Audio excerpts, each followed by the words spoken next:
Hey, friends, it's Coach Josh, and thank you for tuning into my podcast, Body of Truth. This podcast is covering the intersection of science, spirituality, energy, and intuition regarding your health and happiness. And this is episode one, my inaugural episode. Inevitably, the episode that's 60 episodes later, I'll come back and edit and or delete forever because of the ineptitude I show inside of this episode. But regardless, it's a special day, and thank you for listening to this podcast. So, this episode and this whole podcast is sort of centered around that these are the ideas that I wish I had when I was starting out on my health, fitness, and journey of life at all. And today we're going to answer the most important question. We're going to speak to the most common obstacle that I bump into as a health and fitness coach. And we're answering the question, why can't I lose weight or build muscle or change? But what we're really doing is we're answering the underlying question, or the question beneath the question, which is, is change even possible for me? Can someone in my situation accomplish X? Which is the biggest barrier. Most people, when I first meet them, when I'm doing an intake to try and help them change from the inside out, their health and wellness, the underlying question that we end up getting to is they don't even believe it's possible. The struggle. There's so many misconceptions around health and wellness in our country, the United States, the Western world. But people have been living in their own echo chambers and ecosystems, and we have a distorted version of what's even possible. We don't know how the body works, the brain works, how the mind and body and spirit work together. We have a little bit of intuition inside of us that it's speaking to our potential, and the idea that there's probably some untapped things inside of us, some untapped latent power that we haven't really explored, but it doesn't seem very possible. So the purpose of this podcast is to go into this, the idea of beliefs, and faith around change. And I want to start with a story that's actually not about health and fitness, but is about somebody who is stuck in a very painful situation. And I'm going to share a story about me when I was a kid that I hope you could connect with on some level.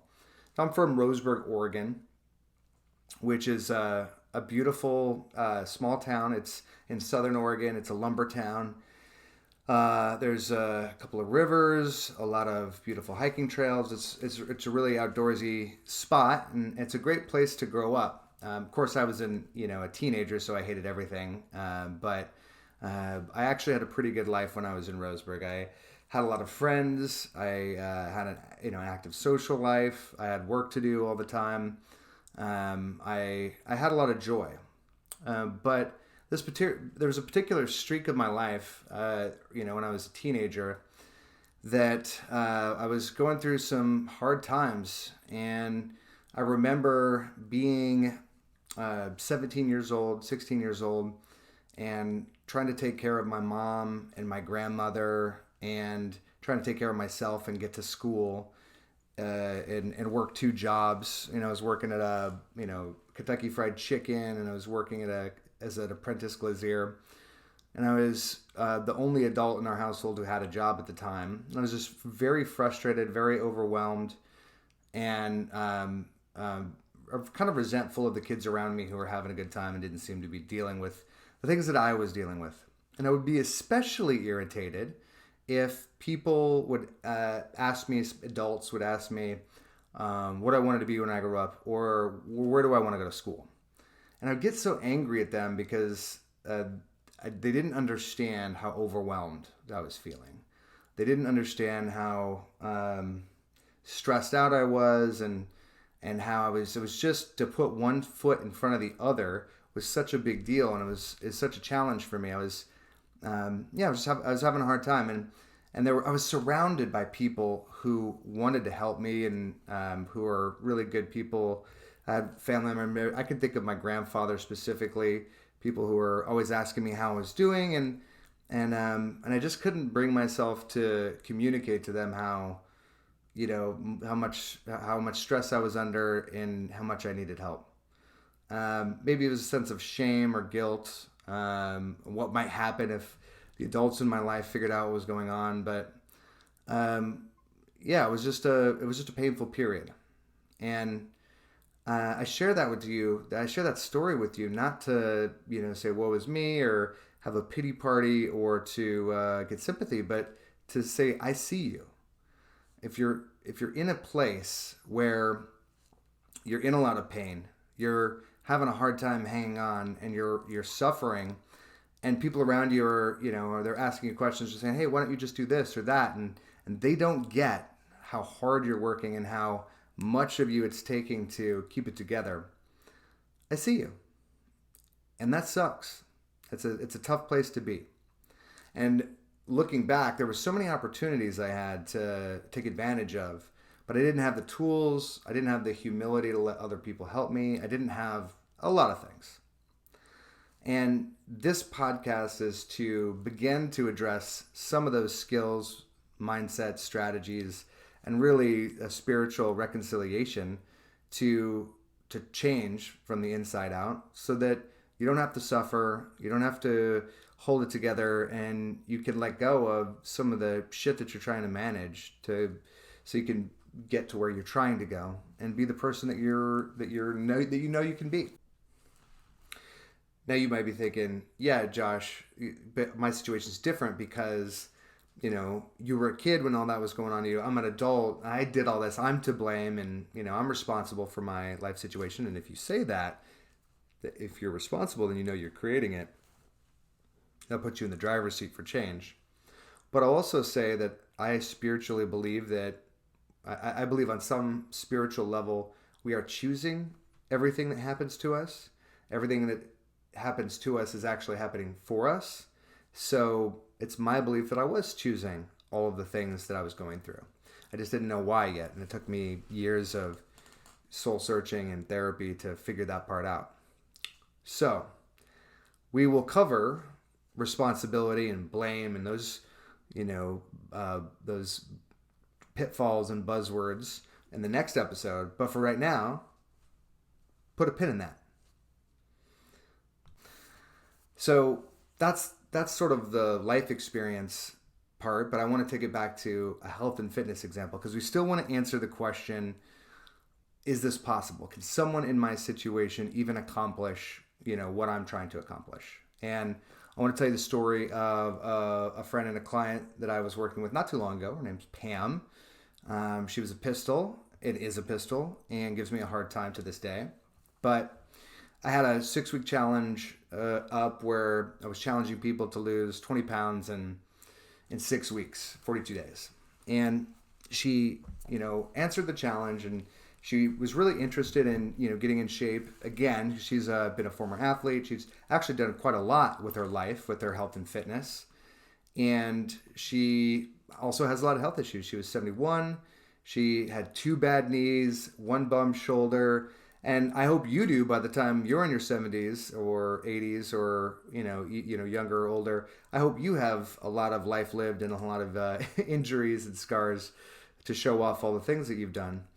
But she was really worried about her age being a factor, her ability to do the workouts, her ability for her body to even be capable of change at all.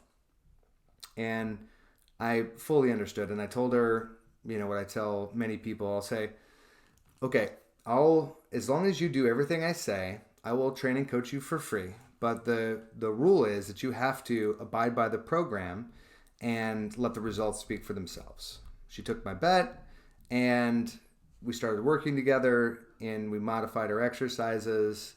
We worked on her diet. We worked on how she was spending her free time, getting her to make some lifestyle adjustments. But the pounds started to come off. She started to feel better. She started to have more energy. And 5 pounds, she was skeptical. 10 pounds, still skeptical. 15 pounds. And she, of course, hit her goals and made the changes, and her body continued to adapt. And And it takes work, and negative or problematic factors persist. But the moral of the story is that wherever you're at and whatever you're dealing with, your obstacles and the factors working against you are real. But you have the capacity to be completely healthy today.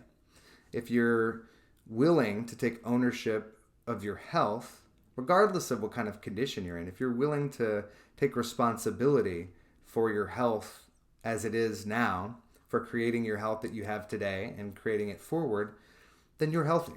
Once you really spiritually 100% actually own your health on a deep level, you're a healthy person. So then the question becomes, once you have that ownership, what strategies, tactics, techniques, protocol do you implement to make the changes? So I shared with you my story and the story of one of my friends and clients, Pam, to connect with you, to alert you or remind you, if you didn't already know, that you have everything that you need right now to become the person that you want to be, to take control of your health and make changes now and forever. But it is up to you, and it does require that you actually change, and not just like work hard and grind. That was my strategy when I was growing up. Man up and try to take care of it myself, and then inevitably that exploded in my face. So if you're listening to this inaugural episode, I hope that you don't take that track. I hope that you're willing to take a softer and the longer, more circuitous or the road less traveled to become the person that you actually want to become, to get to where you actually want to go. On the next episode, we're going to go over the idea that, okay, I can change, but I don't want health and fitness to absorb my whole life. So I don't want to be overwhelmed, or it's too exhausting. I've done this before. So we're going to break it down. We're going to break it into little pieces, both the mental part and the tactical parts, so that this whole process, this whole concept of getting in wonderful shape and having all the energy, vitality, and strength that you want becomes part of your life instead of part of your problem. So look forward to that episode on the next Body of Truth podcast.